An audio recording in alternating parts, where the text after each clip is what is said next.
आज जो अहम समाअत हुई है सदारती रेफरेंस की, आज पहली बाकायदा समाअत थी जो 5 रुकनी बेंच ने की, और उसमें जो सबसे अहम चीज़ जो सामने आई, एक बात तो ये आई कि चीफ जस्टिस ऑफ पाकिस्तान मौजूद जस्टिस उमर अता बंदयाल ने आज रिमार्क्स देते हुए कहा है कि पार्लियामेंटेरियन जो वोट डालेगा वो वोट तो काउंट होगा, वरना ये तो वोट की तौहीन है। जबकि इसके अलावा इसका मतलब था कि वो ये कह रहे हैं कि जो वोट, चाहे वो डिफेक्शन वाले मेंबर्स हों, अगर वो वोट कास्ट करेंगे तो उनका वोट काउंट होगा। लेकिन उन्होंने कहा कि इसके बाद जो 63A के तहत जो नाअहली होगी उसकी मुद्दत को अभी देखना बाकी है, वो क्या होगा। और इसके अलावा उन्होंने ये भी कहा कि जो पार्लियामेंट है ये उसने तय करना है। और जस्टिस जमाल मंदोखेल ने भी, जो मौजूद जज हैं, उन्होंने भी पूछा जो अटॉर्नी जनरल थे कि क्या ये पार्लियामेंट तय कर सकती है, ये पार्लियामेंट लेजिस्लेट कर सकती है इसकी मुद्दत। तो उन्होंने अटॉर्नी जनरल ने कहा कि जी बिल्कुल इसका यही है। तो उन्होंने कहा फिर जब आपके पास जवाब है कि इसका क्या हल है तो फिर आप हमारे पास क्यों आए हैं। ये बड़ी दिलचस्प आज दलाइल हुए। आज मौजूद जस्टिस एजाजुल हसन और जस्टिस मुनीब अख्तर जो थे, उनके रिमार्क्स पर अमूमन जो अटॉर्नी जनरल खालिद जावेद खान थे वो एग्जैक्टली करके उनसे इत्तफाक करते नजर आए। जबकि जो अगर मौजूद चीफ जस्टिस उमर अता बंदयाल की दाएं तरफ देखा जाए तो जो जस्टिस मज़हर आलम खेल थे और जो जस्टिस जमाल मंदोखेल थे वो अमूमन टफ़ टाइम देते नज़र आए अटॉर्नी जनरल को। तो बड़ा दिलचस्प था आज की समाअत, आज पहले दिन। और अटॉर्नी जनरल ने कहा है कि वो कोशिश करेंगे कि एक दिन और अगर उनको मिल जाए और 2 घंटे मिल जाए तो वो अपने आर्गूमेंट्स को कंक्लूड कर लेंगे, जिसके बाद दूसरी सियासी जमातों की बारी आएगी। लेकिन इस सब पर जो अंदर आज कोर्ट रूम का माहौल था, जो अहम रिमार्क्स थे, उन पर आज बात करेंगे। हमारे साथ सीनियर जर्नलिस्ट मौजूद हैं, सुप्रीम कोर्ट ही कवर करते हैं, हसन अयूब हैं, ARY के सीनियर कॉरेस्पॉन्डेंट हैं, और आज TV के सीनियर कॉरेस्पॉन्डेंट अदील सरफराज भी हमारे साथ मौजूद है। तो इनसे ज़रा पूछते हैं।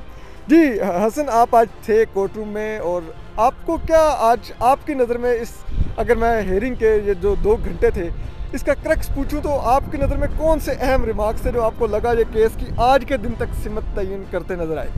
देखें, आज जो तयन हुआ है ना, देखिए चीफ जस्टिस उमर अता बंदयाल जो हैं वो बड़ा न्यूट्रल तरीके से इस केस को चला रहे हैं। जो बात आप मतलब एक तासुर दे रहे हैं बहुत से लोग, ऐसी बात नहीं है। उन्होंने बड़ी वाज़ेह बात कर दी। उन्होंने एक तो बात बता दिया कि ये मेंबर पार्लियामेंट का कॉन्स्टिट्यूशनल राइट है कि वो वोट कास्ट करे और उस वोट को मानना है। लेकिन साथ उन्होंने ये कहा कि कॉन्स्टिट्यूशनल ही जो कॉन्सिक्वेंस है वो भी इसका है। अब वो कॉन्सिक्वेंस को हमने तय करना है। सवाल अब अदालत के सामने एक ही रह चुका है। अदालत ने एक सवाल का जवाब दिया है और बताया है कि जो बाकी 2 सवाल हैं वो भी गैर मायनी हो चुके हैं, और सवाल एक ही है कि कॉन्सिक्वेंस क्या है। क्या वो डी सीट है, क्या वो डिस्क्वालिफिकेशन है, और अगर डिस्क्वालिफिकेशन है तो फिर वो कितनी डिस्क्वालिफिकेशन, उसकी मुद्दत क्या है, उसकी मुद्दत क्या है, यानी 5 साल के लिए है, ताहयात के लिए, या 1 टाइम के लिए है, यानी डी सीट है। इसके अलावा दूसरी बात जो उन्होंने की, सबसे अहम बात की कि उन्होंने कहा कि ये मामला जो है ये पार्लियामेंट में जाना चाहिए। ये देखें, क्योंकि आईनी इदारा है वो सुप्रीम कोर्ट ऑफ पाकिस्तान, इस तरह पार्लियामेंट भी आईनी इदारा है, और वो कहते हैं कि जो कॉन्स्टिट्यूशन है उसके अंदर हम उसको रीड इन भी अगर करना है हमने तो बड़ा लिमिटेड स्कोप है हमारा। क्योंकि अटॉर्नी जनरल फॉर पाकिस्तान जो है, जो अपनी तरफ से बड़े अच्छे दलाल दे रहे हैं, बाकी उनके दलाल बड़े अच्छे हैं। अगर केस देखें तो उनका केस बड़ा कमज़ोर है और वो बड़े अच्छे तरीके से अपना केस पेश कर रहे हैं। और वो केस उनका ये है कि जो फ्लोर क्रॉसिंग है, लोटा क्रेसी है, इसको जो है इसकी हौसला शिकनी होनी चाहिए। लेकिन जो इस पर भाई वो जस्टिस जमाल मंदोखेल ने उनको कहा भी कि क्या वज़ीर-ए-आज़म को बादशाह बनाना चाहते हैं, तो इस पर अटॉर्नी जनरल ने जवाब दिया कि हम बादशाह तो नहीं बनाना चाहते, लेकिन हम लोटा क्रेसी को भी रोकना चाहते हैं। जी बिल्कुल, ये सेंट्रल आइडिया तो यही था ना। अब अटॉर्नी जनरल फॉर पाकिस्तान जो हैं वो अपना केस ये पेश कर रहे हैं कि अगर आज की बात नहीं है, वो टाइम्स टू कम के हवाले से बता रहे हैं कि अगर लोटा क्रेसी का अगर रास्ता आज ना रोका गया तो फिर हमेशा अगर कोई स्लिम मेजॉरिटी वाली, यानी 4-5 वोटों वाली अक्सरियत वाली अगर पार्टी आती है तो 5 लोग खरीदो और गवर्नमेंट जो है वो कोलैप्स कर जाएगी। तो इसी के हवाले से जस्टिस मुनीब अख्तर और जस्टिस एजाजुल हसन के रिमार्क्स भी आए, क्योंकि कई लोग समझ रहे हैं कि वो बड़े हामी हैं प्रेसिडेंशियल रेफरेंस की और सज़ा बड़ी रखना चाहते हैं। लेकिन एक चीज़ उनको कवर करते हुए मैंने अंदाज़ा लगाया कि वो बड़े टेक्निकल लोग हैं और वो हमेशा इस किस्म के सवाल करते हैं। अब ये देखिएगा, जब दूसरी साइड आएगी तो उससे भी वो क्वेश्चंस करेंगे और ऐसे लगेगा कि शायद वो उनकी फेवर में है। तो अभी जो समाज चलनी है इसमें बड़ा ऊंच नीच आना है। ऐसा आज अगर हम किसी कंक्लूजन पर पहुंचना चाहें तो वो नहीं पहुंच सकते। कंक्लूजन आज का एक ही है, और जो चीफ जस्टिस ने वाज़े कर दिया है कि वोट कास्ट होगा, कॉन्स्टिट्यूशनल राइट है, और ये वोट जो है वो कास्ट होने का जो कॉन्स्टिट्यूशनल कॉन्सिक्वेंस अगर पार्टी पॉलिसी के खिलाफ वोट कास्ट करते हैं तो वो भी होगा।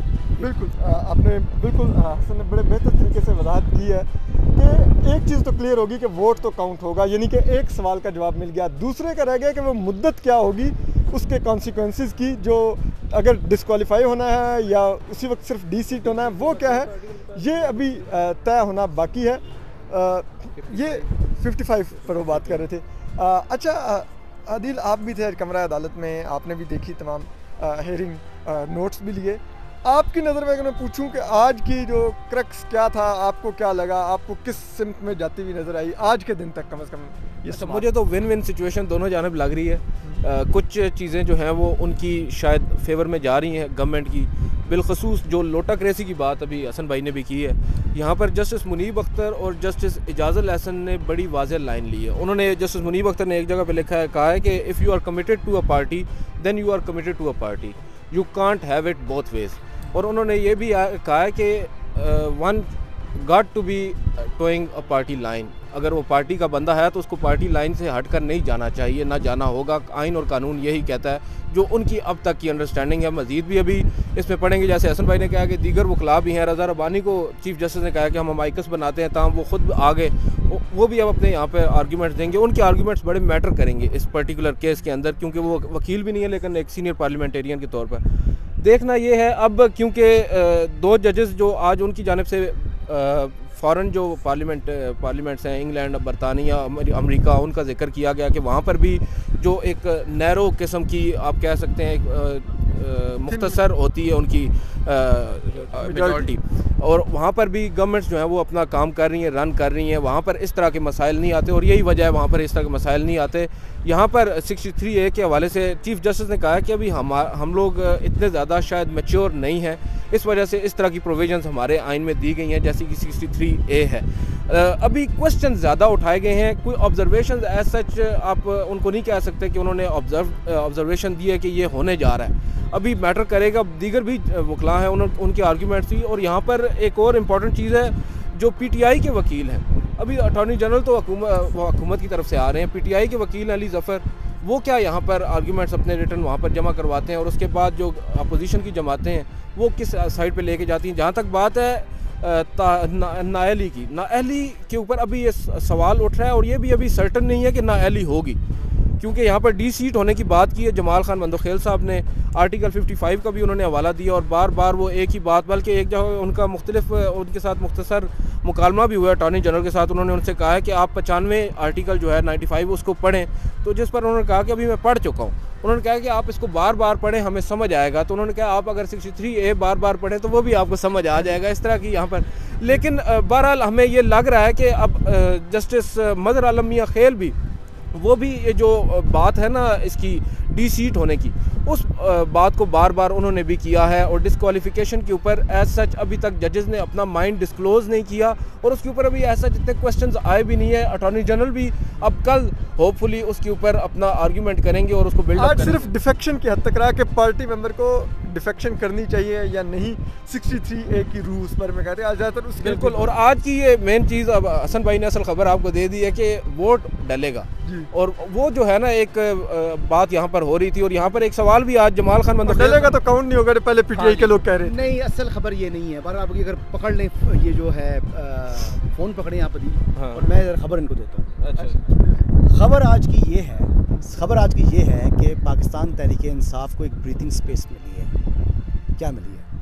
वो ये है कि अभी तक तलवार लटकी रहेगी, और वो मेंबर घबराए रहेंगे कि वोट करना है नहीं करना, और अपने लोगों को वापस बुला सकती है PTI अगर कोशिश करे तो, क्योंकि इतने सख्त रिमार्क्स आ चुके हैं 2 मोजिज़ जजेस की तरफ से, जस्टिस इजाज़ुल एहसन और जस्टिस मुनीब अख्तर के, कि वो रिमार्क्स इस्तेमाल करके PTI जो हमने कल भी ये देखा, अपोजिशन के परों के नीचे से चूजे वापस खींच सकती है। असल खबर तो ये है कि जो सख्त रिमार्क्स हैं, देखिए अदालत ने फैसला तो करना ही नहीं है इस केस में, इसमें फैसला तो है ही नहीं, इसमें तो असद साहब राय है।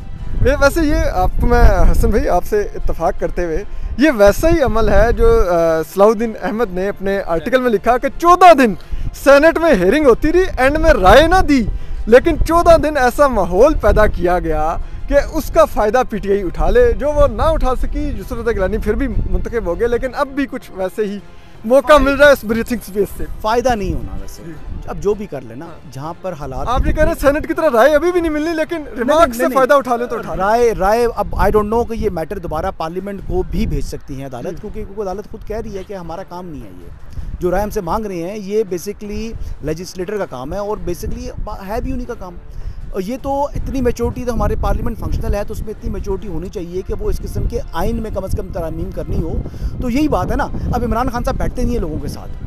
अगर वो बैठते, जो कल भी उन्होंने कहा कि मैं नहीं बैठूंगा, तो पार्लियामेंट का खूबसूरती क्या होती है कि इख्तलाफ राय भी होता है, लेकिन आप फिर बैठते हैं और एक नुक्ते के ऊपर तमाम लोग इकट्ठे होते हैं, कुछ दो करके आप मामला को करते हैं। जैसे 20वीं आईनी तरमीम हमारे सामने है, 18वीं आईनी तरमीम हमारे सामने है। यहाँ पर कौन सी आईनी तरमीम हुई है? दुरुस्त करें, नहीं हुई ना। अच्छा, अब अगली बात, इन्होंने तरमीम की डायरेक्शन जरूर दी है कि इसमें तरमीम कर लें, लेकिन खुद नहीं की। लेकिन खुद तो तरमीम नहीं कर सके ना। इन्होंने खाली जो है ना ईवीएम की वोटिंग करानी थी बस, उसके लिए जो है ना वो जोर लगा लिया था इन्होंने। और अगर वो ये संजीदगी से बैठते तो मामला काफ़ी हल हो सकता था। अभी भी पाकिस्तान तहरीक इंसाफ के पास जो था ऑप्शन था कि वो अपनी किसी तरीके से कुछ ऐसा पहले 3 माह पहले अगर वो कोशिश करते, 4 माह पहले, तो शायद जो हालात ये ना होते जो आज हैं। अब तो इत्तेहादी भी छोड़ चुके हैं और अब इत्तेहादी भी तकरीबन छोड़ चुके हैं। ये मैं आपको मतलब अपनी जो है इन्फॉर्मेशन बता रहा हूँ। तो इसके बाद जो ये डिफेक्शन के मेंबरान हैं, इन्होंने तो वोट कास्ट नहीं करना, ज़रूरत ही नहीं पड़ेगी, इनकी ज़रूरत ही नहीं पड़नी। और गवर्नमेंट का जो हालात इतनी ख़राबी तक पहुँच चुके हैं, यहाँ से रिवर्स नहीं होता। इमरान खान साहब की छुट्टी समझिए आप। ठीक है, आपने हसन की बात सुनी और हसन ने एक बड़े ही अहम चीज़ की तरफ इशारा किया। उन्होंने कहा कि जो ब्रीथिंग स्पेस पीटीआई को मिल रही है, यानी कि जो टाइम मिल रहा है, और इन रिमार्क्स की वजह से जो प्रेशर बिल्ड होगा, जो व्हाटएवर एंड में सुप्रीम कोर्ट वो राय मत दे जो पीटीआई चाह रही है, लेकिन स्टिल वो इन रिमार्क्स का फ़ायदा उठाते हुए इस ब्रीथिंग स्पेस के टाइम में अपने उन मेंबरान को जो पार्टी छोड़ के जा चुके हैं प्रेशर डालकर इन रिमार्क्स का वापस ला सकती है।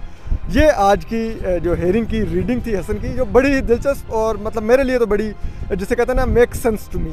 तो हम आपको अपडेट करते रहेंगे, लेकिन इसके अलावा जो रैलियाँ आने जा रही हैं उसके बारे में भी 2 बड़े दिलचस्प रिमार्क्स आए हैं।